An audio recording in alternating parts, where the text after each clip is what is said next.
Welcome to the Pregnancy Help Podcast. I'm Christine Grimmett, and we're here again at Heartbeat International's annual conference. And so I am really excited to have Tracie Shellhouse, our Vice President of Ministry Services here, and the Waldens. We have Kirk Walden and Jennifer Walden, and both of you will be presenting a workshop titled Flip Your Ministry, Win Your Community. And last year, the two of you did the Compassion Quotient. That was your workshop. And I hear that was very well received, packed house.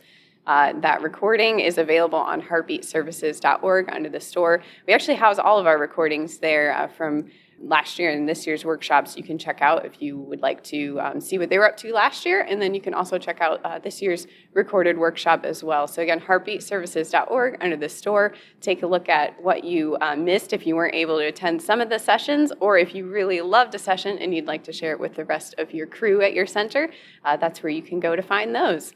So I will turn things over to you, Tracie. We have a lot to talk about. We do have a lot to talk about.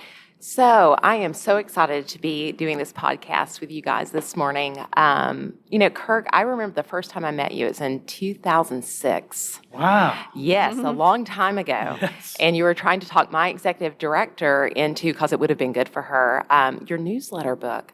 And she's like, oh no. And I'm thinking, buy it. And as soon as I became an executive director, guess what? I bought your thank you letter book and all those other kinds of things, and it's traveled with me over the years. But you have been involved in the pro-life movement for a very long time and have had the opportunity, to see a lot of transitions and a lot of innovation. So if you guys don't mind, just tell me a little bit about your pro-life background, what you've done, and a little bit about your engagement with the Heartbeat over the years. Yeah, well, I'll start and then I'll let Jen jump in. But I worked on kind of as a volunteer on the political end from 1980 to 91. And then I had the joy of being offered the executive director's position at a center in Auburn, Alabama. And loved that, there for 9 years, then began working with centers around 2000 with those manuals that you were talking about, alluding to, and a newsletter that I would send out each month, and then began partnering with Heartbeat in 2009 when they asked my little company called Life Trends. They wanted to bring it under the Heartbeat umbrella. Did that from 2009 to 14, and then became part of the staff when we did fully Life Trends come under that banner. And so it's been a joy ever since. And now I'm a volunteer with Heartbeat. So it's like whenever you need me, you call me, and it's a blast to be here this week. And I get to speak at events around the country and all of that kind of stuff. But I'll tell you who has really built all of that was Jen, who I want to bring into this, because Jennifer, it was in 2006 when we got married, and I was doing this Life Trend stuff kind of part-time, speaking at a few events and working at school. We got married. And she was from Nashville. I'm from Alabama. I moved my family to Alabama, me and 3 kids, from Alabama to Nashville. And Jen said, just take that Life Trends thing full time.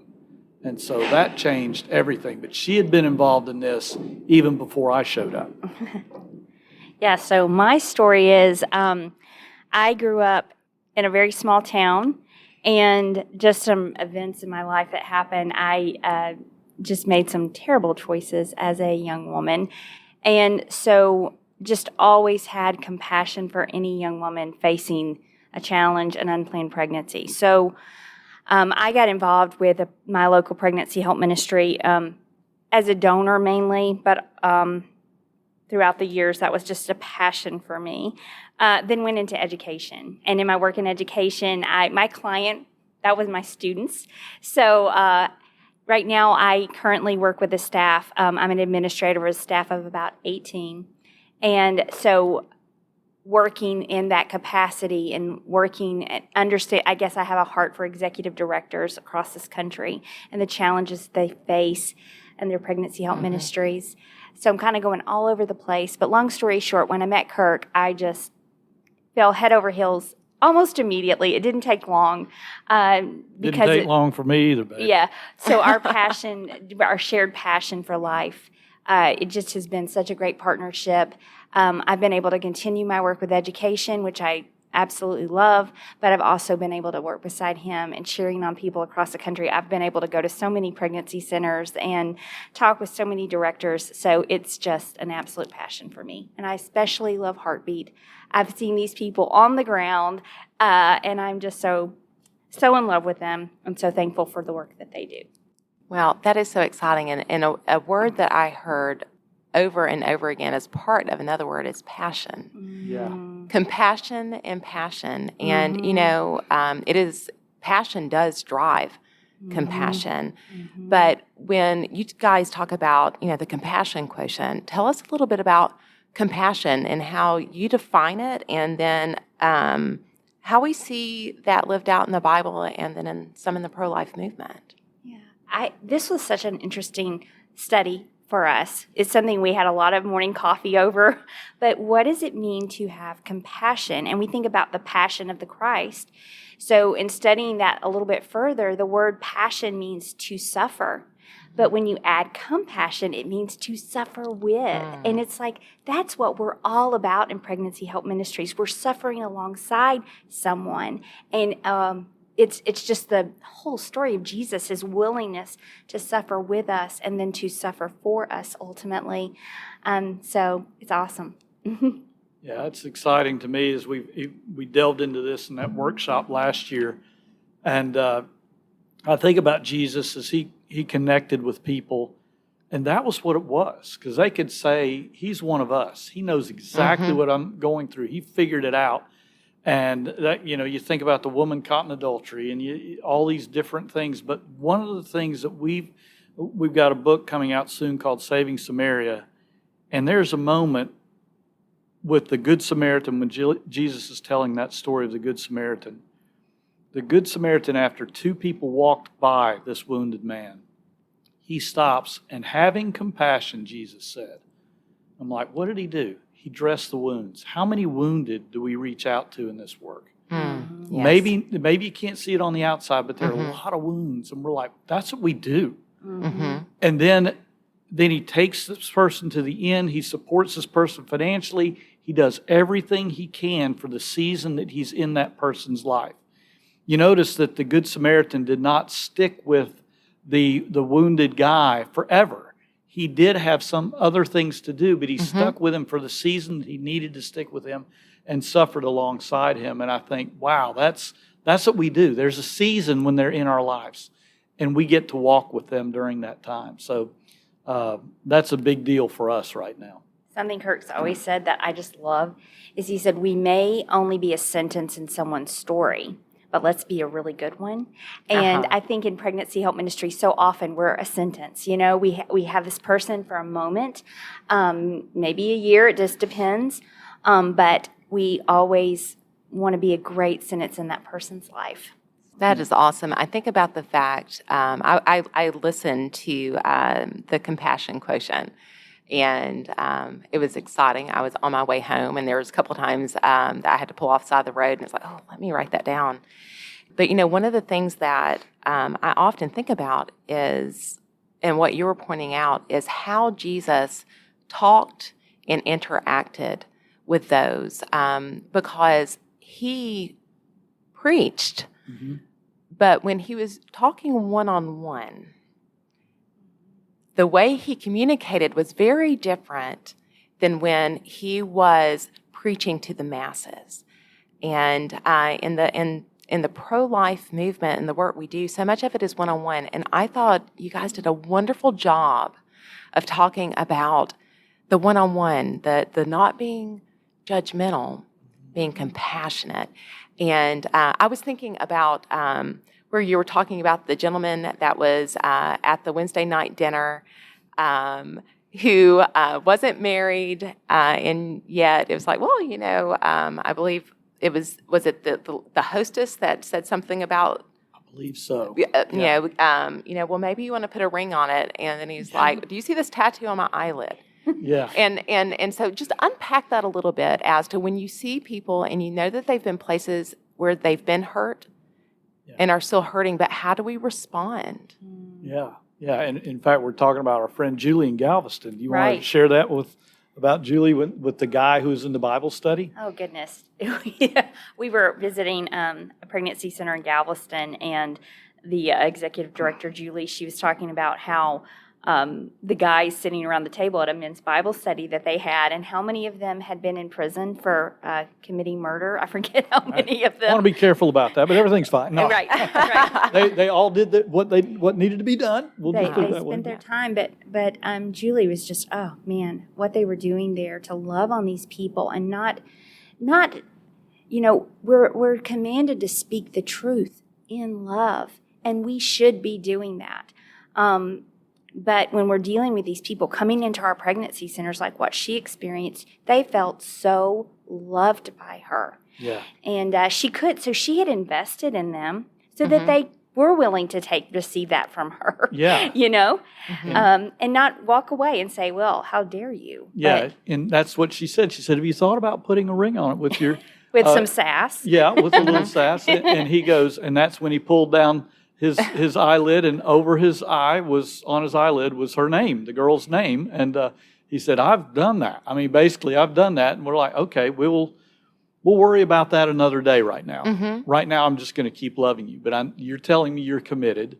And we're not going to worry about the rules at this moment. We're just going to build that relationship. And I think that's what Jesus did so well. He gave people opportunities. And I think about the Samaritan woman. I don't mean to keep talking about Samaritan stuff, because compassion flows into how Jesus connected with the Samaritans. But what he did so well was he gave people opportunities. The Samaritan woman was the last person on my list to lead the evangelistic crusade into Samaria. The Samaritans and Jews were at odds with each other in a terrible way. Jesus needed somebody to connect him to the Samaritan people who, believe it or not, they probably wouldn't have listened to him, but they would listen to her. And here she is, 5 husbands in a rearview mirror, shacking up with a guy, if that's the way we want to phrase it. And yet he says, you're going to be the first person in human history who will hear plainly from me that I'm the Messiah. And she gets to go tell.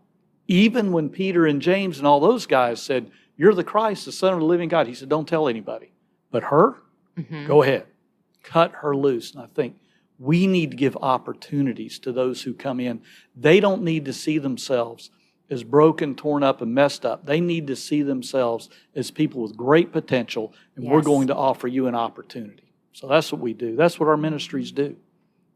Well, while you were talking about that, I thought about this issue of suffering with people. And I think that when God has worked in an amazing way in our life, and he's freed us from the chains and shackles of shame and sin, then we have this incredible treasure within us that we can share with another person through being vulnerable with them.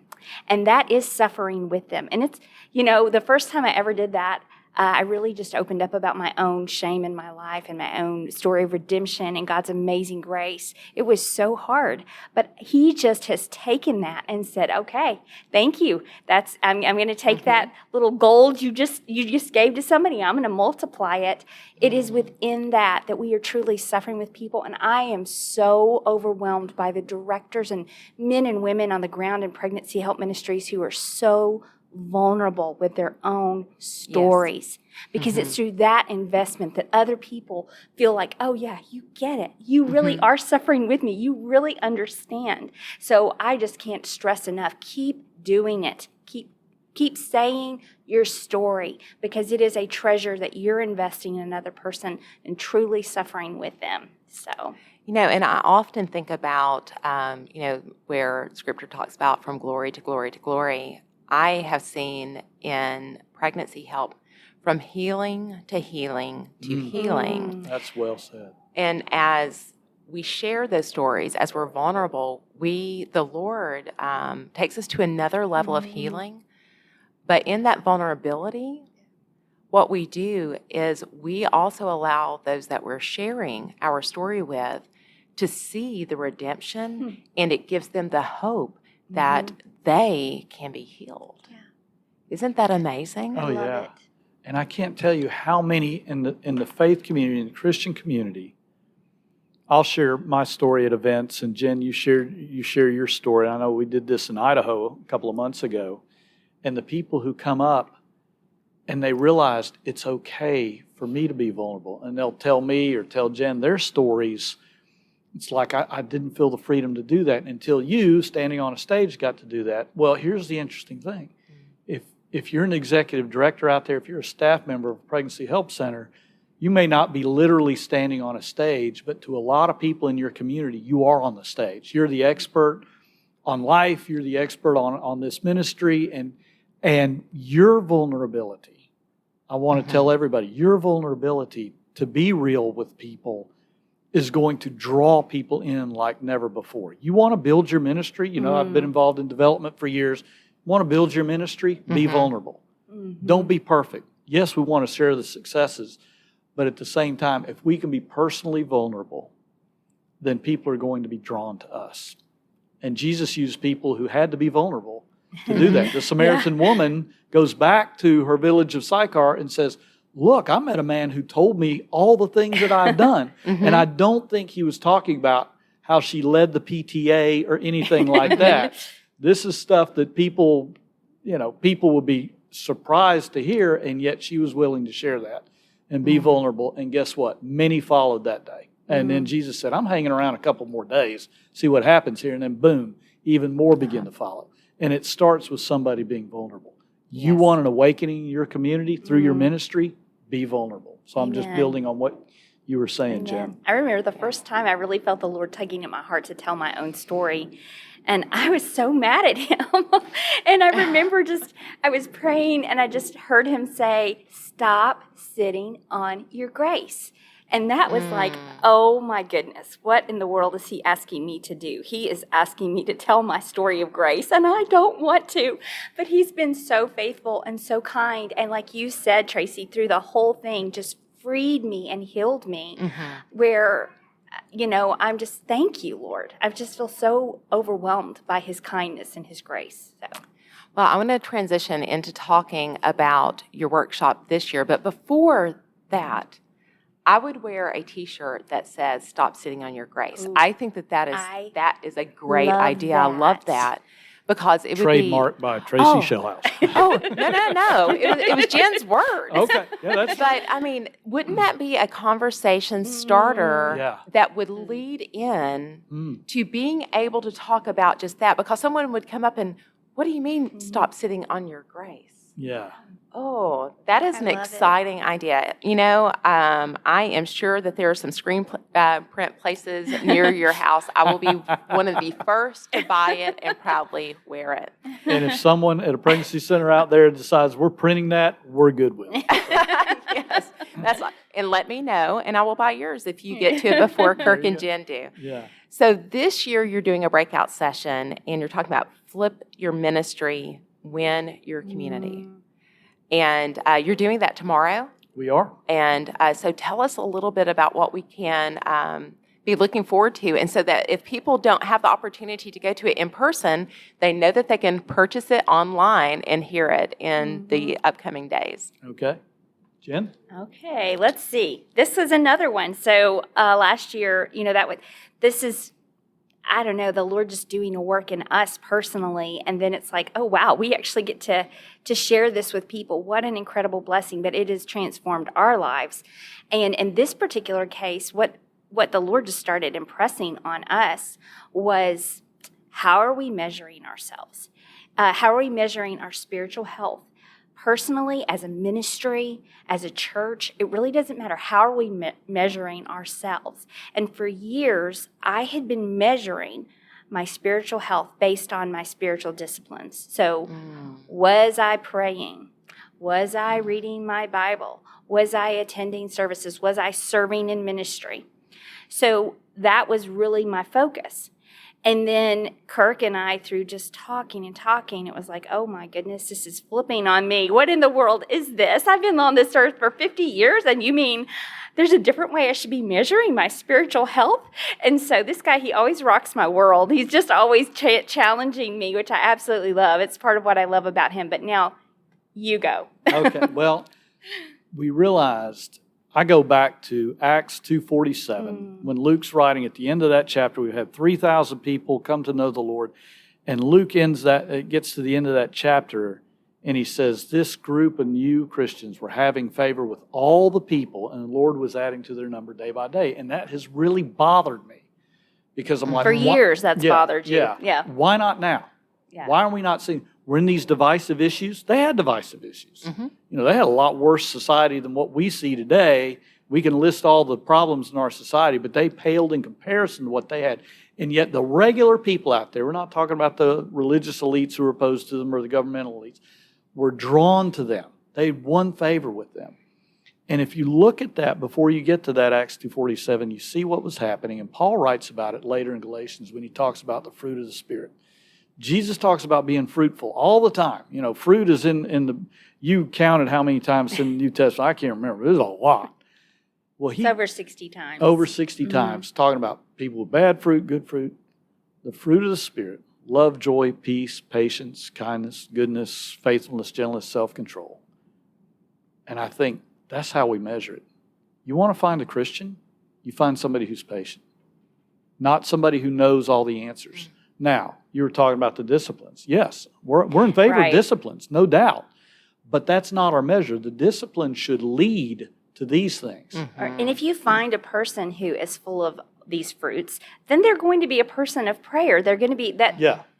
Exactly. Is that cause and effect? I don't know. What is that exactly? And how many people, I know, and I've been there before, that work very hard on spiritual disciplines, and yet they're hard people. They're not only hard on themselves, but they're hard on those that the Lord gives them the opportunity to be compassionate with. Yeah, compassion is all throughout the fruit of the Spirit as well. But how do we measure? And that's what we're going to talk about as we talk about our ministries. Are we measuring in our client services director how many this are with our ultrasound? How successful we were with that? What are our numbers? Those are all good things. We need metrics. I get that. But you know what? An ultrasound machine, and even somebody who can who can perform an ultrasound perfectly, is nothing without the fruit of the Spirit. Amen. And we're even going to take something out of 1 Corinthians 13 and basically said, if I do the best ultrasound but do not have love, it profits me nothing. If I have the best marketing outreach and they all come to our door and yet we don't have love, it profits us nothing. We want to talk about how do we measure fruit in each of us. When we have that end-year evaluation with our employees, what are we measuring? Yes, we need metrics. This isn't blowing that up, but we are flipping it. Let's talk about fruit and how can we measure fruit tangibly so that in our ministries, we're ministries of fruit in our own house, ourselves, in our ministries, and then we take it out to our churches, our partners, and others so they see something different in us because we're measuring something, let's be honest, this blew my world because we're really not measuring that. So let's measure that. Let's see how to do it. Let's do it effectively because I really believe, and I'm always this guy that just believes we can do anything. I believe we can win our culture. On this divisive 50-50 issue, we can win our culture. And I think fruit is part of that process. We believe that. And it happened over a lot of coffee and between me taking out the dog and breakfast and coffee. This is where we landed. And so we are pumped about bringing this out tomorrow. Well, I'm excited that you're bringing it out tomorrow, and I absolutely agree with you. I think that being compassionate, I think being kind, and truly bearing the fruit of the Spirit for all to see, it draws people to us. It might be like fruit flies, but that's okay, because we've got something great, And, and so I look at that and I see what you guys are doing and it's exciting. It's exciting, and I'll be honest, I'm a little bit biased. Kirk is an Alabama boy, and I'm from Alabama, and you just love to see, and he's not my hometown. I pull for the right team, Roll Tide. War Eagle. Yeah, that's right. But we've had so much fun over the years, but I have watched your passion, and as your passions have developed, it never gets stale. So as I'm sitting and I'm listening, the Lord is revealing things. And you mentioned that you've got a book coming out. And so it's not stagnant. He's moving you forward, and it's because you're hungry. So tell us about what is on the horizon for the Waldens. You want to take that, or shall I? Well, you go. Well, we're just in awe of God and all that He does, and we love working together. So we'll see where that all leads, but we love working together, and we love sharing the stories that the Lord has given to us and our own grace. And I think that we're kind of opposites, because I feel like you know him, Tracie. He's just a very easy, just amazing person who's the fruit of the Spirit is very natural to him. And I think about why that is, but not so much for me. It's the first time I really realized, like, oh gosh, this is really important. Dang, I'm in trouble. But it just affected my prayer life and everything. Like, oh, okay, this is the goal, to be fruitful. But we have a lot, I feel like, to say about fruit. I know he was going out of town to go on a speaking season, and you were gone for almost a whole month in October last year. That was a long month. And I was just like, Lord, I'm lonely. What are you going to do during this time? And I ended up writing a book on fruit. Yeah. Which will follow Saving Samaria. It's not completely done yet, and he's got to put his touches on it. But we just believe this is such an awakening that can help so many people in ministry. And it seems so simple, but isn't that the way God works? He works in the simplicity. And so waking us up in that area, Saving Samaria, we're so excited about. So that's two books we're working on. And the thing that I guess I want to point out is I had always believed that doing the right things the right way and doing and I've always believed in fruit. Yeah, fruit of the Spirit, all that. That's great, wonderful, memorized all that stuff. But I flipped it now. And the way I flipped it is I used to see the results as the fruit of the ministry. This is how many babies were saved, faith decisions, how many people we have in our nurturing initiatives, whether it be Bright Course or something like that. That's fruit. No. What I'm realizing is fruit leads to results. You bear fruit, you'll see those results. And I think when we flip it and don't look at a life being saved as our fruit, but we see, no, we're going to keep bearing fruit. Oh, we'll see lives saved. Don't worry about that. We'll see the results. So it kind of turned upside down in my life. So it is exciting. And as you mentioned, you are a Heartbeat volunteer. Yes. You're with us, and we are better together.